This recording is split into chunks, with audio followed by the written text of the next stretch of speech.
మధురాల కన్నా కమ్మా గుంటయంట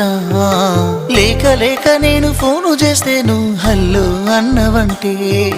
బెల్లం బువ్వ కన్నా తీయగుంటదంట ఎన్నడూ నాడు ఫోను చేసే బాగున్నావన్నవంటే ఏడాది ఎండల్లో ఉంటేనై మోస్తున్న నా బతుకు కష్టాలని పిల్లని చెయ్యి పట్టాలని నల్లని సీకట్లో ఒకదాన్నే కూసున్న దిక్కులేని పచ్చినయ్యి బావ నువ్వెప్పుడొస్తావని ఏళ్ళైపోతుండే పిల్ల ఎన్నెలొచ్చింది మన బతుకులా ఏలైపోతుండే పిల్ల ఏలు వట్టంగా వస్తున్నాగా ఇన్నాళ్ళ ఎడబాటు ఎడవాసిపోతుందిలే